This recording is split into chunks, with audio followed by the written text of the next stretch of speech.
All right. It is Friday, January 23rd. Wow, it's some rainy weather out here. It's kind of dark. Winter storms coming in here in the south in Texas, so it's gonna be icy. We just hope that there's not gonna be any type of power outages. We'll see how it goes. Anyways, kind of what's been on my mind also lately is just trying to seek out peace in your life. And I'm really encourage anyone, like, if you don't have peace, to try and find it, because the last thing you want to be doing is living in survival mode constantly. And a lot of that, really, I think an easy way, first off, is to identify, like, where are the pain points, like what's toxic in your environment, what's toxic in your daily routines, and just try to eliminate it. you know if it's people, try to separate yourself from those people. I know sometimes we're kind of stuck with who we got, but hopefully there's ways that where you can negotiate that separation, so that you can find peace, so your nervous system can rest.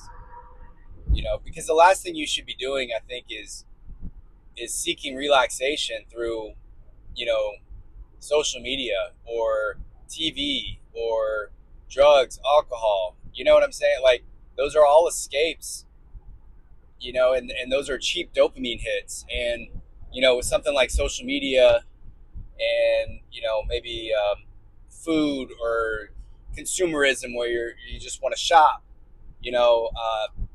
those are all designed to keep your attention. It's just, it's ways to keep yourself distracted. I mean, essentially. And for you to truly relax, you have to be okay with just sitting with yourself and just identifying your thoughts, and identifying, like, what's coming up and being okay with it, and then talking through it with yourself, or, trying to shift the state of your mind, because I think that takes a huge amount of practice, because there's people out there that literally can get triggered or upset, or someone could really betray them, or take advantage of them, exploit them, but they can frame it in their mind pretty quickly, reframe that entire experience in their mind very, very quickly. Either A, look at it as an opportunity, B, look at it as protection. Okay, I need to step away from this, um, and just be calm about the whole experience. And I admit that takes a lot of practice. And some people might think that, oh, that's kind of weak. I don't think that's weak at all. You know, because some people think, oh, you got to kind of keep it real. Like, if someone comes at you, you know, bumps you, bumps you with your shoulder, kind of thing. A lot of people kind of have that, like, frame where you have to, stand up for yourself. And I'm not saying be a doormat by any means. Respect yourself for sure. Respect your boundaries. Um, but don't waste your time with people that don't respect you or don't respect the things that you say. So if you stand up for yourself and it's just turning into more of a conflict, and just remove yourself, remove that person from your life. you know, there's no reason to waste your time with people like that. And forgive them, because they're stressed out. They're stressed out. They've had a hard life. Whatever. Find a way to forgive them, but move on and remove them from your life.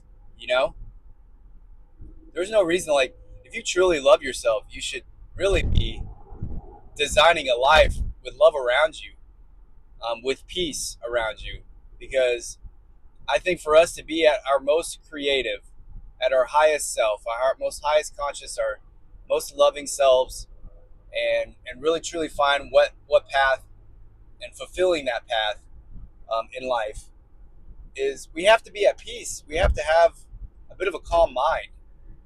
We can't be constantly suffering. We can't be constantly identifying problems and being negative.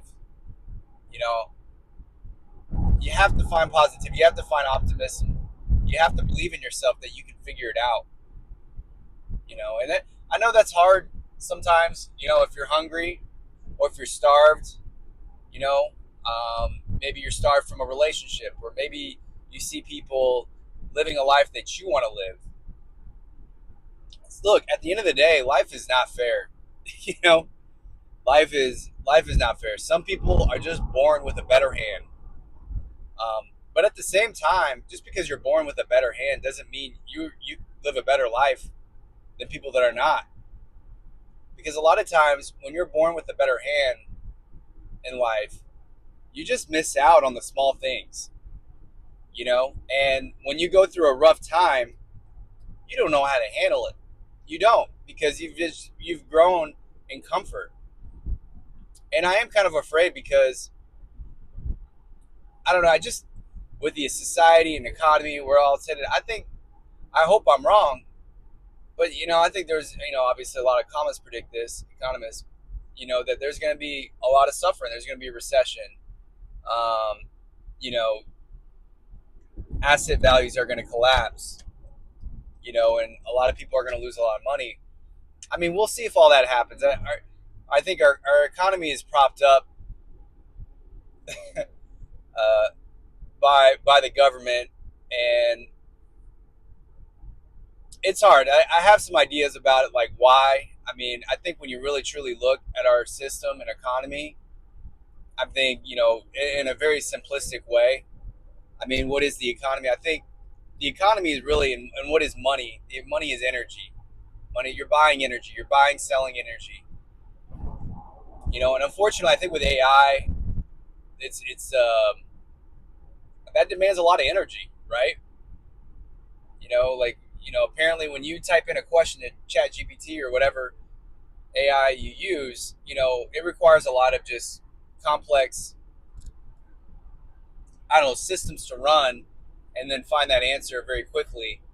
And it takes a lot of energy, it takes a lot of power. Anyway, as long as we have enough energy, as long as we have enough like water, food, other like kind of important resources, I mean, I think our economy might be okay, right? I think what really could shock the economy is something like a huge power grid failure, from like a solar flare or some sort of natural like catastrophe, like a volcano, big earthquake, things of that nature, or a war, obviously, because a war will destroy infrastructure and affect the power grid, and so I think we for sure it's kind of on life support, and the systems that we have are kind of being redistributed, and data is so important. I think attention is just so important, and so many companies are just trying to capture your attention, and I think it's so important to find peace in your life so you can reclaim your attention, so you can reclaim yourself and really discover yourself, because I think we're all kind of living on the operation, like, and operate on ego and not your true self, not your highest self. We're just operating on ego. And I kind of have a lot to more say about that, but I'm already at 8.5 minutes. And I know these videos, I have a hard time sometimes articulating some of my thoughts, especially while I'm driving. But I hope this had some value today. I just want to always wish you some blessings and love out there. And I hope you find the peace in your life, and more peace, if you have it. So, yeah, I'll see you next time. There's a lot of traffic and there's rain out here. So, peace. Stay safe. Much love.